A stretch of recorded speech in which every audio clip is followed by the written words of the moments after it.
Hi friends, இதனடா வீரனுக்கு வந்த சோதனை அப்படின்ற மாதிரி ரொம்ப அசிங்கப்படுத்திருச்சு இந்த ஐஸ்கிரீம். நம்மள என்ன நடந்ததுன்னு பார்க்கலாமாங்க. ரொம்ப ஸ்ட்ரெஸ்ஸாக இருக்கே, சரி ஐஸ்கிரீம் சாப்பிட்டு நம்ம ஸ்ட்ரெஸ்ஸை போக்கிக்கலாம்னு சொல்லிட்டு புட் ஐஸ்கிரீம் நான் சாப்பிட்டதே இல்லைங்க. இதான் ஃபர்ஸ்ட் டைம் நான் சாப்பிட்றேன்.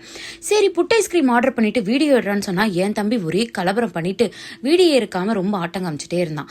சரி ஓகே, ஃபைனலி அவனை காம்ப்ரமைஸ் பண்ணி உனக்கு ஃபரோடாலாம் வாங்கி தரேன்னு சொல்லி காம்ப்ரமைஸ்லாம் பண்ணி வீடியோ எடுக்க வச்சுட்டு சரி நான் ஐஸ்கிரீமை கட் பண்ண போனால் பாருங்க, இதனடா மதுரைக்காரனுக்கு வந்த சோதனை அப்படின்ற மாதிரி அந்த ஐஸ்கிரீம் கட்டே ஆக மாட்டேன்னு சொல்லி ரொம்ப அடம் பிடிச்சி அசிங்கப்படுத்திருச்சுங்க. அப்படி இப்படின்னு சொல்லி என் தம்பி கட் பண்ணி ஊட்டி விடுறேன்னு சொல்லி பாசமலர்லாம் பொழிஞ்சான். உனக்கு அதிசயமா இருந்தது, என்னடா இது ஒரு ஃபரோடாக்காகவா இவ்வளோ அக்கப்போர் பண்ணி இவன் ஊட்டியெல்லாம் விடுறான் அப்படின்னு சொல்லிட்டு சரி பேக் டு ஃபார்ம் அப்படின்னு சொல்லிட்டு நம்ம ஃபரோடா தாங்க நம்மளுக்கு எப்பவுமே ஃபேவரட். சரி இந்த கொடை சம்மருக்கு யூஸ் ஆகுமா இல்லை வின்டருக்கு யூஸ் ஆகுமா லைட்டாக செக் பண்ணி லைட்டாக ஒரு கிறுக்குத்தனம் பண்ணிவிட்டு ஃபரோடாவை சாப்பிட ஸ்டார்ட் பண்ணிட்டோம். எனக்கு என்னமோ புட் ஐஸ்கிரீமை விட ஃபரோடா தாங்க ரொம்ப பிடிச்சிருந்தது. பிகாஸ் அதில் எல்லாமே ஃப்ரூட்ஸு அந்த சப்ஜா விதை இதெல்லாமே போட்டிருக்கிறதுனால அப்படியே உள்ள வயிற்றுல இறங்கும் போதே சில்லுன்னு சூப்பராக இறங்குங்க.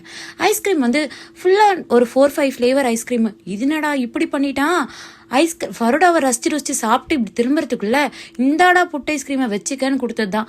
பாதி ஐஸ்கிரீம் தான் இருக்குது, புட்டை காணும் அப்படின்ற மாதிரி ஒரு சைடு ஃபுல்லாக சுரண்டி வச்சுட்டாங்க என் தம்பி. சரின்னு சொல்லி அவங்ககிட்ட அடம் பிடிச்சி ஏன் புட் ஐஸ்கிரீமை பாதி சாப்பிட்டேன், மரியாதையாக எனக்கு ஐஸ்கிரீம் ஃபரோடாவில் பாதி கொடுறான்னு சொல்லி சண்டை போட்டு வாங்கி சாப்பிட ஆரம்பிச்சிட்டோங்க. ரெண்டுமே நல்லா தான் இருந்தது. பட் ஆனால் ரெண்டுத்துல உனக்கு எது ரொம்ப பிடிச்சிருந்தது அப்படின்னு கேட்டால் எனக்கு என்னமோ ஃபரோடா தாங்க ரொம்ப பெஸ்ட்டாகவே பிடிச்சிருந்தது. உங்களுக்கு டிப்ரெஷனாக இருந்தால் இந்த மாதிரி தம்பியோ இல்லை அண்ணாவையோ இல்லை உங்கள் ஃப்ரெண்டு பெஸ்ட்டு யாரையாச்சும் கூட்டிகிட்டு போய் ஐஸ்கிரீம் சாப்பிட்ற ஹேபிட் இருக்கா அப்படின்னு சொல்லிட்டு கமெண்ட் செக்ஷனில் சொல்லுங்கள். Signing off, Soundarya Rajendran. மறக்காம சேனலை சப்ஸ்கிரைப் பண்ணிடுங்க.